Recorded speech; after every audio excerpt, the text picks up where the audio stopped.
અરે યાર આજે બહાર ઠંડીમાં છે પાર્ટી. આઈ હોપ ઠંડીમાં થથડી ના જઈએ.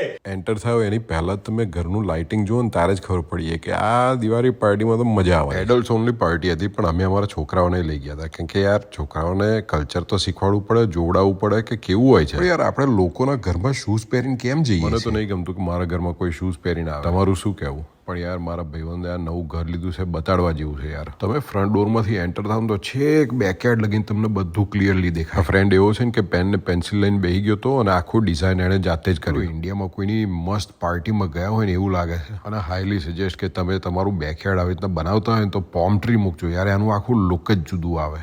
આ નીચે લાઉન્જ ચેર મૂકીશ એ તો દેખાવમાં જ હોય. આપણે દેશીઓ કોઈ દિવસ તાપમાં બેસતા ના હોય એની યાર. થોડુંક અંદરનું પહેલા બતાડી દઉં શું ડેકોરેશન છે ડબલ સ્ટેજ પર. આવી રીતે પાર્ટીમાં જવાનું એટલે આખો દિવસ ભૂખ્યું રહેવાનું, તો ત્યાં જઈને એન્જોય થાય. એક બેના અરીસા આગળથી જઈને પાસ થતા હતા ને બી ગયા. મેં કહું ઓછા લપેડા કરો. આને કહેવાય આઈલેન્ડ. પણ આઈલેન્ડ ને પછી બીજું આઈલેન્ડ, બે આઈલેન્ડો. આ બે આઈલેન્ડો જોઈને ક્રેડલ યાદ આવી ગયો, પણ હું આવતા વિડીયોમાં પોસ્ટ કરીશ તમને. આપણા ભાઈબંધોના ઘર આટલા સરસ દેખાતા હોય ને તો બહુ સારું, કારણ કે આપણાને એન્જોય કરવાનું મળે. દિવાળીના diya, light over darkness, good over evil. Ram ભગવાન કી જય હો. દિવાળી પતિ નહીં, હેલોવીન પતિ નહીં, તરત હવે ક્રિસમસનું ડેકોરેશન ચાલુ કરી દેવાનું છે. આ જો ફાતિમા બેગમ એમના ફોટા પડાવે છે. મસ્ત શિમરી વોલ છે પાછળ. આ મારા ભાઈબંધને સ્પોર્ટ્સ એટલું ગમે છે કે એના બેકયાર્ડની અંદર જ એને ટેનિસ કોર્ટ અને ઉપરથી એવું બાસ્કેટબોલ કોર્ટ બનાવી દીધું. રમવાનું પછી પહેલા તો ભૂખ લાગે છે યાર. અરે જમવાનું કઈ મૂક્યું છે અહીંયા આગળ છે, જોવા દો જોઈએ.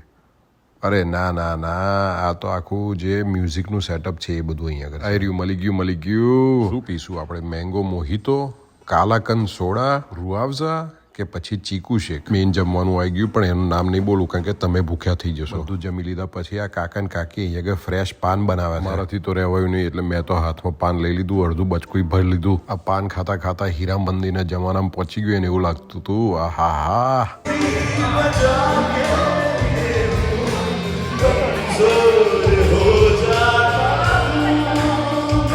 મને સહેજે પસંદ નહીં, કારણ કે હવે ઘેર પહોંચીશું એટલે મારી વાઈફ કહેશે કે તમે આવી રીતના મારા માટે કેમ નહીં ગાતા. હું તો બાથરૂમ સિંગર છું, બરાડા પાડીને ગાઉં છું. હું ગાવા બેહું છું તો કાગડા ઉડી જાય છે. એવું કહેશે કે સિંગ લાઈક નો વન્સ લિસનિંગ. પ્રોબ્લેમ એ છે કે બધા લિસનિંગ તો કરે જ છે ને. આ ભાઈ ગાતા હતા ને એટલા મજા એક બીજા ભાઈ ઊભા થયા.